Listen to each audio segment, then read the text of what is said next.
இந்த மார்க்யூ மாமா ஏசி வாங்கி 2 வருஷம் ஆகுது. 2 வருஷம் வரைக்கும் நல்லா ஓடிட்டு இருந்தது. இப்போ திடீர்னு வேலைய காட்ட ஆரம்பிக்குது. இத சர்வீஸ் பண்ணியும் வந்து 2 வருஷம் ஆகுது. அதாவது அபிஷியலா சர்வீஸ் பண்ணி இடையில இடையில நான் அந்த ஃபில்டர மட்டும் எடுத்து கிளீன் பண்ணிட்டு இருப்பேன். இப்போ 1 வருஷமா அதையும் வந்து கிளீன் பண்ணாம அப்படியே விட்டுட்டேன். Fantastic Sabas. பட் இப்போ வந்து பாத்தீங்கன்னா சடனா கூலிங் வந்து குறைஞ்சிருச்சு. முன்னாடி இருந்த ரூம் பெரிய ரூம் தான். அதிலேயே வந்து இது நல்ல கூலிங்கை கொடுக்கும். ஆனா இப்போ வந்து பாத்தீங்க அப்படின்னா கூலிங் கம்ப்ளீட்டா டவுன் ஆயிருச்சு. இது மேபி கிளீன் பண்ணாதனால கூலிங் எஃபிஷியன்சி குறைஞ்சிருச்சோ அப்படின்ற டவுட்டும் இருக்கு. அதனால இன்னைக்கு வந்து இதை ப்ராப்பரா ஃபுல்லா சர்வீஸ் பண்ண போறோம். சர்வீஸ்னா ஜஸ்ட் ஃபில்டரை மட்டும் கிளீன் பண்ண போறது கிடையாது. உள்ள இருக்கக்கூடிய காயில் முதற்கொண்டு நம்ம கம்ப்ளீட்டா கிளீன் பண்ண போறோம். வெளியில அவுட்டோர் யூனிட்டையும் வந்து ப்ராப்பரா கம்ப்ளீட்டா கிளீன் பண்ண போறோம். பட் அது கிளீன் பண்ணதுக்கு அப்புறமாவது கூலிங் ஏதாவது இம்ப்ரூவ்மெண்ட் இருக்கா அப்படின்றதையும் செக் பண்ணி பார்த்துட்டு சொல்றேன். இப்போ முதல்ல கிளீன் பண்றதுக்கு இதை வந்து ஆஃப் பண்ணிக்கலாம். ஓகே, ஏசி ஆஃப் ஆனதுக்கு அப்புறமா அந்த டைம் வந்து கொஞ்சம் வெயிட் பண்ணுங்க. டவால்னு ஆஃப் பண்ணிட்டு உருவி விட்டுறாதீங்க. அது ஏசி ஆஃப் ஆனதுக்கு அப்புறமா நம்ம பிளக்கை நமக்கு இந்த ஃபிளாப்பும் ஓப்பனில் இருக்கணுமே, அப்போ தானே க்ளீன் பண்ணுறது கரெக்டாக இருக்கும் இல்லை? அதனால் இப்போ ஆன் பண்ணிவிட்டு ஓகே ஆன் ஆயிருச்சா, இப்போ வந்து டவால்னு பிரேக்கரை கட் பண்ணி விட்ருவோம். அப்படியே ஜோக்கா அடிச்சு திரி. ஸோ இப்போ ப்ளக்கையும் வந்து நம்ம உருவி விட்டுறலாம். ஸோ இப்போ வந்து இந்த டாப் கவரை ஓப்பன் பண்ணணும். இது ஒவ்வொரு ஏசிக்கும் ஒவ்வொரு மாதிரி இருக்கும். நீங்கள் ஜஸ்ட் இந்த இடத்துல பிடிச்சி தூக்குனீங்கனாலே இந்த கவர் வந்து ஓப்பன் ஆயிரும். அதுக்கப்புறமா இதை அப்படியே மேலே தூக்கி விட்டீங்க அப்படின்னா அது அதுவாக நின்றுக்கும். அப்புறமா உள்ளே இருக்கக்கூடிய ஃபில்டர்ஸ், இந்த ஃபில்டர்ஸை ரிமூவ் பண்ணுறதும் ஈஸி தான். இப்படி தூக்கி இப்படி உருவுனீங்கன்னா ஃபில்டர் வந்து கையோட வந்துடும். எதிர்பார்த்த அளவுக்கு தூசி ஒன்றும் இல்லையே, க்ளீனாக தான் இருக்கிற மாதிரி இருக்குது. ஆனால் உள்ள காயிலில் மட்டும் அங்கங்கே டஸ்ட் இருக்கிற மாதிரி இருக்குது. ஸோ இங்கே பார்த்தீங்க அப்படின்னா உள்ளுக்க எறும்புலாம் வந்து கொடுத்த நடத்துது. பாவம் அடிக்கிற வெயிலுக்கு அதுவும் கஷ்டப்படும்ல. ஸோ அதனால் அதுவும் அப்பப்போ ஏசியை என்ஜாய் பண்ணிட்டு போகுது போல். ஸோ 2 ஃபில்டரையும் ரிமூவ் பண்ணியாச்சு. டாப்பில் மட்டும் கொஞ்சம் டஸ்ட் அதிகமாக இருக்கிற மாதிரி இருக்குது. அண்ட் இந்த ஃபில்டரும் வந்து அவங்க ஒன்றும் எஃபெக்டிவாலாம் கொடுக்கல. இதுலேயே வந்து அந்த கேப்ஸ் கொஞ்சம் பெருசாக தான் இருக்குது. ஸோ உங்கள் வீட்டு ஏசியில் உள்ள காயிலெலாம் க்ளீனாக இருக்குது அப்படின்ற பட்சத்தில் சிம்பிளாக நீங்கள் இந்த ஃபில்டரை மட்டும் க்ளீன் பண்ணிட்டு ரிப்ளேஸ் பண்ணிட்டா போதும். ஸோ மற்றபடி பெருசாக சர்வீஸ் பண்ணணுன்ற அவசியம் கிடையாது. இந்த ஃபில்டரை ஒரு 2-3 மாதத்துக்கு ஒரு தடவை அப்பப்போ கழட்டி க்ளீன் பண்ணிட்டீங்க அப்படின்னாலே உள்ளே வந்து டஸ்ட்டு படியாது. ஏன்னா இதை தாண்டி தான் உள்ளுக்கு டஸ்ட்டு வரும். ஸோ இது அதிகமாக டஸ்ட்டாக அடைஞ்சிருக்கு அப்படின்ற பட்சத்தில் கொஞ்சமாக லீக் ஆகிட்டு உள்ளே வரும். ஸோ இதை க்ளீன் பண்ணோம் அப்படின்னாலே ஓரளவுக்கு உள்ளேயும் வந்து க்ளீனாக இருக்கும். ஸோ டைம் கிடைக்கும் போது இதை பண்ணி விட்டுருங்க. எப்படி ஏசியை சர்வீஸ் பண்ணல அப்படின்னா அது ரிப்பேர் ஆகி நம்மளோட காசை காலி பண்ணிடுமோ, அதே மாதிரி நம்ம இங்கிலீஷ் தெளிவாக பேசலை அப்படின்னா நமக்கு வரக்கூடிய சேலரி ஹைக்கு இதெல்லாம் கைக்கு வர விடாமல் பண்ணிடும். அப்படிப்பட்ட இங்கிலீஷை நீங்களும் சூப்பராக பேசலாம். அதுக்கு இதை பாருங்கள். இந்த கோர்ஸில் 1000க்கும் அதிகமான இங்கிலீஷ் ஸ்பீக்கிங் ஆக்டிவிட்டீஸ் இருக்குது. இதில் ப்ராக்டிக்கலாக உங்களை பேச வச்சு ஸ்டெப் பை ஸ்டெப்பாக இங்கிலீஷை சொல்லித்தராங்க. இது 100% ப்ரைவேட் தான். எந்த தயக்கமும் இல்லாமல் டீச்சர் ஆன்லைனில் வர்ற வரைக்கும் நம்ம வெயிட் பண்ணுற டென்ஷன் இல்லாமல் நீங்களா ஈஸியாக இங்கிலீஷை கற்றுக்கலாம். தொடர்ந்து இந்த கோர்ஸை பேசி ப்ராக்டிஸ் பண்ணி பாருங்க. 30வது நாளில் உங்கள் ஃப்ளூவன்சியில் ஒரு நல்ல சேஞ்சை நோட் பண்ணுவீங்க. அவ்வளவு எஃபெக்டிவாக இருக்கும். அண்ட் சப்போர்ட்டுக்காக ஒரு ஹேபிட் மென்டாரையும் ப்ரொவைட் பண்ணுறாங்க. இனி WhatsApp groups, YouTube videos, books அப்படின்னு சொல்லி இங்கிலீஷை வேடிக்கை மட்டுமே பார்க்காம இப்போவே டிஸ்கிரிப்ஷனில் இருக்கக்கூடிய லிங்க் மூலமாக 75% ஆஃபரோட சூப்பர் நோவாவில் ஜாயின் பண்ணுங்க. இங்கிலீஷை ப்ராக்டிக்கலாக பேசி கற்றுக்குங்க. சரி, இப்போ அந்த காயில் எப்படி க்ளீன் பண்ணுறது அப்படின்னு சொல்லி கேட்டிங்கன்னா, இதுக்காக நம்ம புதுசாக 2 கேஜெட்டை வந்து வாங்கியிருக்கோம். ஒன்று ஆல்ரெடி இருக்குது, புதுசாக 1 மட்டும் தான் வாங்கினேன். அந்த கேஜெட்டை கொஞ்சம் எடுங்க எடிட்டர் அவர்களே. ஸோ இதுதான் வந்து நவீன சாக்குப்பை, இல்லை ஏசிக்கான ரெயின் கோட் அப்படின்னு கூட சொல்லலாம். என்னென்னா இதை நம்ம ஏசியில் மாட்டிட்டு இதுக்குள்ளே தண்ணி அடிக்கும் போது அந்த தண்ணி எல்லாம் ப்ராப்பராக இந்த குழாய் மூலமாக கீழே போயிடும், நமக்கு வெளியில் வராது. ஸோ அதனால் இதை உள்ளே மாட்டிட்டு நம்ம வந்து சர்வீஸ் பண்ண முடியும். ஸோ இந்த சாக்குப்பை வந்து பார்த்தீங்கன்னா காடுகளிலே கிடைக்குது, 200-300 ரூபாய்க்கு கிடைக்குது. ஸோ உங்களுக்கு வேணும்னா இதை நீங்கள் போட்டு இதை வச்சு சர்வீஸ் பண்ணிக்கலாம். ஸோ ஃபஸ்ட்டு வந்து இந்த மேலே உள்ள லிட்டை வந்து மூடிக்கங்க, அப்போ தான் நம்ம உள்ளே ஈஸியாக விட முடியும். அதுக்கு அடுத்தபடியாக இதில் எலாஸ்டிக் மாதிரி கொடுத்துருக்காங்க. ஸோ அது வந்து இப்படி கீழே லாக் ஆகிடும். அந்த கேப்புக்குள்ளே ப்ராப்பராக உள்ளே போயிடுச்சு அப்படின்னா ப்ராப்ளம் இல்லை. அதே மாதிரி கீழேயும் வந்து அந்த கேப்புக்குள்ளே கரெக்டாக போகணும். ஸோ ஏசியை லைட்டாக தூக்கிக்கிட்டு நம்ம அந்த எலாஸ்டிக்கை உள்ளே திணிச்சோம் அப்படின்னா ஈஸியாக போயிடுது. ஸோ இப்போ வந்து பார்த்தீங்க அப்படின்னா 4 கார்னருக்குள்ளேயும் அது வந்து உள்ளே போயிருச்சு. ஸோ அதனால் ப்ராபப்ளி லீக் ஆகாது. ஸோ மாட்டிட்டதுக்கப்புறமா இதில் இருக்கக்கூடிய இந்த ஜிப்பை ஓப்பன் பண்ணோம் அப்படின்னா ஒரு புது உலகம் வந்து உள்ளே ஓப்பன் ஆகும். இந்த உலகத்துக்குள்ளே நம்ம தண்ணி அடித்து எது பண்ணாலும் அது வெளியில் லீக் ஆகாது. இந்த டியூப் வழியாக நமக்கு கீழே போயிடும். ஸோ இப்போ வந்து கவரை வந்து ஓப்பன் பண்ணி வச்சுக்கலாம். இப்போ நமக்கு இன்னொரு எக்யூப்மெண்ட் தேவை. இது நம்ம பைக் கழுவுறதுக்காக வாங்கினோம் இல்லையா, அந்த மிஷின் தான். ஸோ இதை வச்சு தான் நம்ம வந்து உள்ளே வந்து ஃபுல்லாக ஸ்ப்ரே பண்ணி க்ளீன் பண்ண போகிறோம். ஸோ இதுக்கு நம்ம ஒரு பக்கெட்டில் தண்ணி எடுத்துக்கலாம். அந்த பக்கெட்டு தண்ணிக்குள்ளே வந்து நம்ம இந்த டியூப்பை வந்து உள்ளே போட்டுப்போம். ஸோ இப்போ இதில் தண்ணி வர ஆரம்பிச்சிட்டு ஸோ இப்போ இதை டேரெக்டாக அடித்து க்ளீன் பண்ணிக்கலாம். அண்ட் இன்னொரு பக்கெட் எதுக்காக அப்படின்னா அந்த வேஸ்ட் வாட்டரை கலெக்ட் பண்ணுறதுக்காக. ஸோ இதை வந்து நம்ம இந்த இடத்துல வச்சுருவோம். ஓகே, இப்போ இதை வச்சு அடித்து தான் க்ளீன் பண்ண போகிறோம். இல்லை கரெக்டாக இப்போ கரெக்டாக வந்துச்சு. கொஞ்சம் ஃபோர்ஸ் அதிகமாயிருச்சு. ஃபோர்ஸ் அதிகமானதில் 2-3 ஃபின்ஸ் வந்து பெண்ட் ஆயிருச்சு. அதுக்கு தான் அந்த ஃப்ளாட் இது போட்டு யூஸ் பண்ணணும். ஸோ அந்த அட்டாச்மெண்ட் வந்து நம்ம இந்த மாதிரி ஃப்ளாட்டாக இருக்கிற மாதிரி ஒரு அட்டாச்மெண்ட் போட்டோம் அப்படின்னா இந்த ஃபின்ஸ் வந்து பெண்ட் ஆகாது. இப்போ கூறுகட்டத்தனமாக போட்டு பெண்ட் ஆயிருச்சு. இதுக்கு தான் முன்ன பின்ன ஏசி சர்வீஸ் பண்ண போயிருக்கணும் அப்படின்னு கமெண்ட்டில் சொல்லுவீங்க. இப்போ பார்த்தீங்கன்னா தண்ணி ஃப்ளாட்டாக வருது. ஸோ அதனால் நமக்கு ஃபின்ஸுக்கு பிரச்சனை வராது.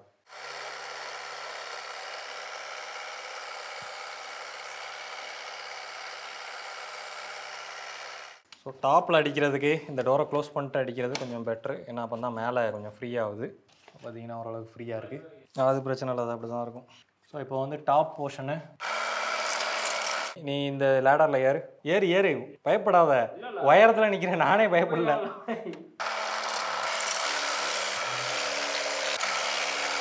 ஸோ இப்போ அடியிலையும் வந்து லைட்டாக தண்ணி அடிச்சு விட்றலாம்.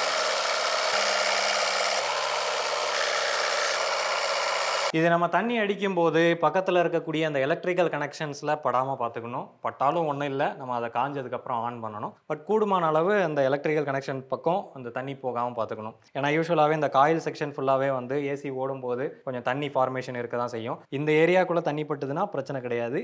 இந்த மாதிரி கண்ட்ரோல் பேனலு அப்புறம் அந்த மாதிரி அந்த எலக்ட்ரிக்கல் சர்க்கியூட்ஸ் அதிலலாம் வந்து தண்ணி படாமல் பார்த்துக்கணும். இதில் கொஞ்சம் தண்ணி பட்டிருக்கு, பட் நம்ம காஞ்சதுக்கப்புறம் தான் ஆன் பண்ண போகிறோம், அதனால் ப்ராப்ளம் இல்லை. ஸோ இப்போ ஓரளவுக்கு வந்து பார்த்தீங்கன்னா உள்ளுக்கு க்ளீன் ஆயிடுச்சு அப்படின்னு சொல்லலாம். தேங்கி இருக்கிற தண்ணி எல்லாத்தையும் உள்ளே வடிய விட்டோம் அப்படின்னா அதெல்லாம் கீழே பக்கெட்டுக்கு வந்துடும். அவ்வளோதான். ஸோ கலெக்ட் ஆகிருக்க தண்ணியை வந்து பார்த்தீங்க அப்படின்னா மோசமான நிலைமையில தான் இருக்குது. பட் ரொம்ப மோசம் இல்லை, ஓரளவுக்கு ஆவரேஜாக அழுக்காக இருக்குது அப்படின்னு சொல்லலாம். ஸோ க்ளீன் பண்ணது ஓரளவுக்கு அந்த டஸ்ட் எல்லாத்தையும் வெளியில் எடுத்துகிட்டு வந்திருக்குன்னே சொல்லலாம். ஸோ இப்போ ஓரளவுக்கு தண்ணி வந்து வடிஞ்சிருச்சு. இப்போ நம்ம இதை ரிமூவ் பண்ணிவிட்டு தொடச்சி விட்டுறலாம்.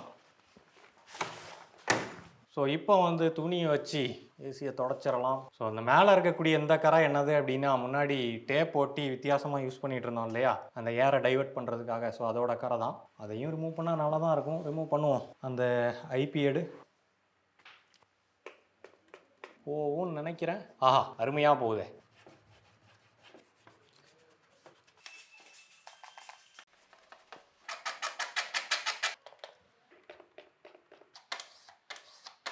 ஓகே, ஒரு வழியாக பார்த்தீங்கன்னா ஓரளவுக்கு ரிமூவ் பண்ணிட்டோம். ஸோ இப்போ ஓரளவுக்கு ஏசி வந்து பார்க்குறதுக்கு கொஞ்சம் க்ளீனாக இருக்குது. இன்டோருக்கு இந்த நிலமை அப்படின்னா அவுட்டோருக்கு போய் பார்த்தா தான் தெரியும். வாங்க போய் பார்ப்போம். அவுட்டோர் யூனிட்டை க்ளீன் பண்ணலாம் அப்படின்னு சொல்லி மேலே வந்ததுக்கப்புறம் தான் தெரியுது இந்த காப்பர் பைப்லலாம் வந்து பார்த்தீங்க அப்படின்னா கொஞ்சம் கூட அந்த இன்சுலேஷனே இல்லை. ஸோ அதை சுற்றி இருந்த இன்சுலேஷன்லாம் வந்து பார்த்தீங்கன்னா அப்படியே பவுடர் மாதிரி அப்படியே உதிர்ந்து போகுது. எல்லாமே micro plastic, which is very dangerous. Cooling எதனால் வரலன்றது இப்போ தான் தெரியுது. இந்த காப்பர் பைப்பில் இதுலேயுமே இன்சுலேஷன் ப்ராப்பராக இல்லை. அதனால் மெஜாரிட்டி ஆஃப் கூலிங் வந்து இங்கேயே வந்து நமக்கு லாஸாக போகிறதுக்கு சான்ஸ் இருக்குது. அதுவும் டேரெக்டாக வெயில் அடிக்கும் போது இந்த காப்பர் வந்து ஈஸியாக ஹீட் அப்சர்வ் பண்ணும் அப்படின்றதுனால அந்த கூலிங் வந்து இதுலேருந்து ஈஸியாக ரிலீஸ் ஆகிட்டே இருக்கும். ஸோ அதனால் நம்ம வந்து ஃபஸ்ட்டு இதுக்கு இன்சுலேஷன் வாங்கிட்டு வர போகிறோம். போய் வாங்கிட்டு வந்து அதுக்கப்புறமா இதை க்ளீன் பண்ணுவோம்.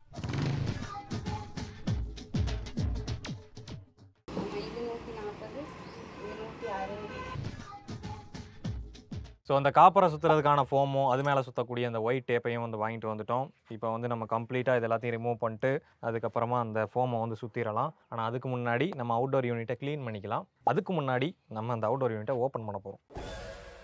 எதுக்காக ஓப்பன் பண்ணுறேன் அப்படின்னா உள்ளுக்க எந்த நிலமையில் இருக்குது அப்படின்றது தெரியாது. ஏன்னா கழுவி ரொம்ப நாள் ஆச்சு. ஸோ அதனால் டாப்பை மட்டும் ஓப்பன் பண்ணிட்டோம் அப்படின்னா உள்ளுக்க கொஞ்சம் க்ளீன் பண்ணுறதுக்கு ஈஸியாக இருக்கும். இன்றைக்கின்னு பார்த்து வெயில் ரொம்ப ஜாஸ்தியாக இருக்குது. 52 டிகிரி. வாவ், அருமையான நிலமையில் இருக்க. ரொம்ப ஒஸ்ட்டான ஒரு நிலமையில் இருக்கு. ஸோ ஃபஸ்ட்டு வந்து நம்ம இதை தண்ணி அடித்து க்ளீன் பண்ணிடலாம்.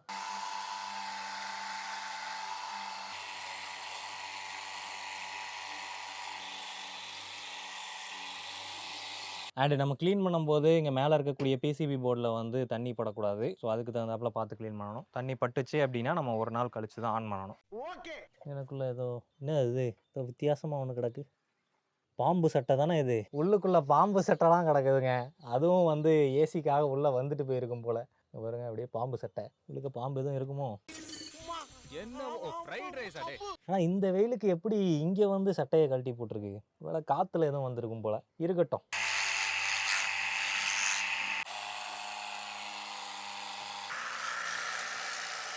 ஸோ இப்போ ஓரளவுக்கு உள்ளே எல்லாமே வந்து க்ளீன் பண்ணிட்டோம். இப்போ என்ன பண்ண போகிறோம்னா இந்த ஃபோமை வந்து நம்ம மாற்ற போகிறோம். ஸோ பழைய ஃபோமை எடுத்து விட்டுட்டு புது ஃபோமை வந்து மாட்ட போகிறோம். இன்சுலேஷன் டேப்லாம் தாங்கி நிற்கிது. ஒரு சின்ன க்ளூ கூட போகாமல் தாங்கி நிற்கிது. ஆனால் இவங்க கம்பெனிலேருந்து கொடுத்த ஃபோம் வந்து புரிஞ்சிட்டு வருது. என்ன மார்க் மாமா. கத்துக்க அவன்கிட்ட இருந்து. இப்போ வந்து கொஞ்சம் அந்த ஏசியை நகர்த்தி வச்சுருவோம். அப்போ தான் நமக்கு அதை ஆக்சஸ் பண்ணுறதுக்கு ஈஸியான வழி கிடைக்கும். ரொம்ப உழைச்சிட்டோம் அப்படின்னா அப்புறம் இங்கே உடஞ்சி கேஸ் லீக் ஆக ஆரம்பிச்சிடும். அண்ட் இந்த குப்பையெல்லாம் வந்து ரொம்பவே டேஞ்சரான ஒன்று. இதெல்லாம் வந்து பார்த்திங்கன்னா மைக்ரோ பிளாஸ்டிக். ஸோ இதை நம்ம சுவாசித்தோம் அப்படின்னா நமக்கு பிரச்சனைகள் ஏற்படுறதுக்கு வாய்ப்பு இருக்குது. ஸோ அதனால் இதை ப்ராப்பராக டிஸ்போஸ் பண்ணிடுறது நல்லது. அண்ட் மிச்சத்தை நம்ம தண்ணி ஊற்றி க்ளீன் பண்ணி விட்டுறலாம். ஸோ இப்போ வந்து ஃபுல்லாக க்ளீன் பண்ணியாச்சு. ஸோ இப்போ அந்த ஸ்பாஞ்சை வந்து மாட்டி விட்டுறலாம் இதில். அண்ட் இந்த ஃபோம் வந்து ஆக்சுவலாக ரவுண்டாக தான் வரும். பட் நாங்கள் வந்து இதில் கனெக்ட் பண்ண முடியாது அப்படின்றதுக்காக கட் பண்ணியிருக்கோம். ஸோ கட் பண்ணிவிட்டு நாங்கள் இதில் மாட்டிட்டு அப்புறமா ஒயிட் டேப் வச்சு நான் சுற்றிடுவேன். ஸோ அதனால் இது ப்ராப்ளம் இல்லை. வச்சா பத்தாவது போலையே, அதுக்கு இன்னொரு வழி இருக்குது. அந்த ஒயிட்டு ஸ்பாஞ்செடு. ஸோ எங்களுக்கு தெரியும் இது கட்டையாக தான் வரும் அப்படின்னு சொல்லிட்டு. ஏன்னா நாங்கள் மெஷர் பண்ணி வாங்கலை. மெஷர் பண்ணி வாங்கியிருந்தால் கரெக்டாக இருந்திருக்கும். ஸோ மீதிக்கு வந்துட்டு இந்த மாதிரி ஒயிட் ஃபோமை வந்து சுற்ற போகிறோம். இது பேக்கிங்லலாம் வரும் இல்லையா, அந்த ஃபோம் தான். சரி, இது வேலைக்கு ஆகாது. அந்த ஃபோமை இன்னொரு 1 மீட்டர் வாங்கிட்டு வந்துடுங்க. வேலை சொல்லியே கொள்றாங்க. இது வந்து டைட்டாக நிற்காது. இப்போ சுற்றினாலும் யூஸ் பண்ணும்போது இது உருவிட்டு பிச்சுட்டு போயிடும். ஸோ இப்போ இதே மாதிரி இன்னொரு ஃபோமையும் வந்து வாங்கிட்டு வந்துட்டோம். இதை வந்து இந்த இதில் கனெக்ட் பண்ணிடலாம்.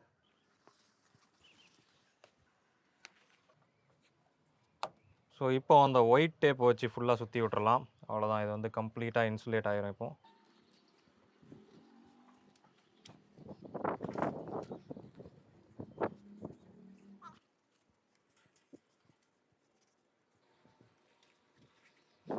இந்த மாதிரி வளைச்சி சுற்றுறது வந்து தேவையில்லாது தான், அதாவது இந்த இடத்துல. பட் இருந்தாலும் கொழுப்பு பிடிச்சி போய் பண்ணிகிட்ருக்கேன்.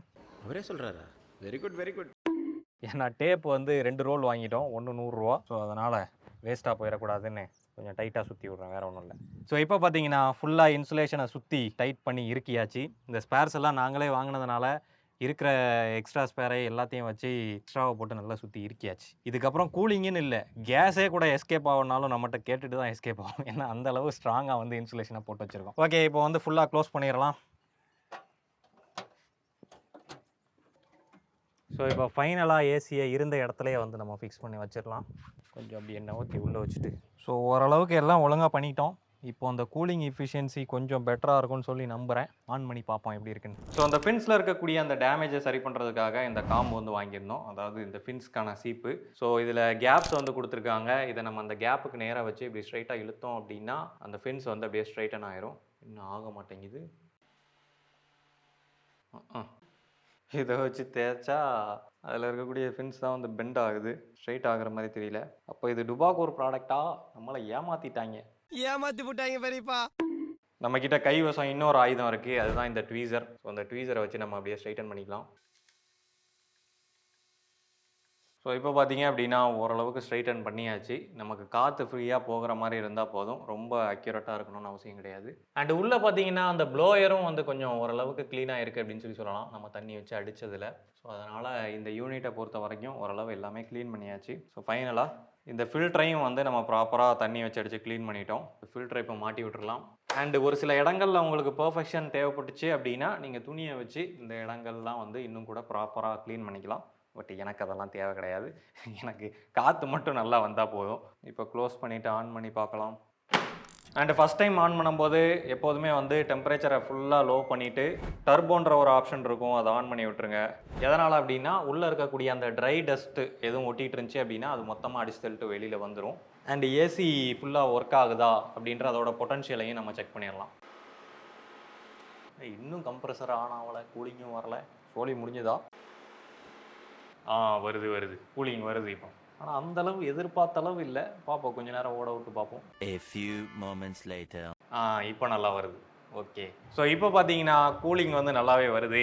தெர்மாமீட்டர்லேயே பார்த்துருவோம். நான் வந்து 17ல் செட் பண்ணியிருக்கேன். இப்போ பார்த்தீங்கன்னா தெரியும் டெம்பரேச்சர் கிட்டத்தட்ட 20.9 கிட்ட நமக்கு அவுட்புட்டில் கிடச்சிட்டு இருக்கு. So which is really good. So நமக்கு கூலிங் அவுட்புட் வந்து இப்போ நல்லா இருக்குன்னே சொல்லலாம். ஓகே, கொஞ்சம் நேரம் ஓடட்டும், ரூம் கூல் ஆகுதா அப்படின்னு சொல்லி பார்க்கலாம். வெளியில் வெயிலோட டெம்பரேச்சர் எவ்வளோ இருக்குது அப்படின்னு சொல்லி பார்ப்போம். ஏன்னா இங்கே என்ன போட்டிருக்காங்கன்னா கூல் செட் ஈவன் 55 டிகிரி செல்சியஸ்னு போட்டிருக்கு. பட் வெளியில் அந்த அளவுக்கு இல்லை, எவ்வளோ இருக்குன்னு பார்த்துட்டு வந்துடலாம். ஸோ இங்கே ஃப்ளோர் டெம்பரேச்சர் வந்து பார்த்தீங்க அப்படின்னா 55 கிட்ட இருக்குது, 56 கிட்ட இருக்குது. பட் அது வந்து அட்மாஸ்பியரிக் டெம்பரேச்சர் கிடையாது. அதே வாலில் பார்த்தோம் அப்படின்னா 38 கிட்ட இருக்குது. ஸோ அப்ராக்சிமேட்டாக ஒரு 38 டிகிரி செல்சியஸ் வந்து இப்போ அட்மாஸ்பியரில் இருக்கும். ஸோ ஏசி வந்து கிட்டத்தட்ட அரை மணி நேரத்துக்கு மேலே ஓடிக்கிட்டு இருக்கு.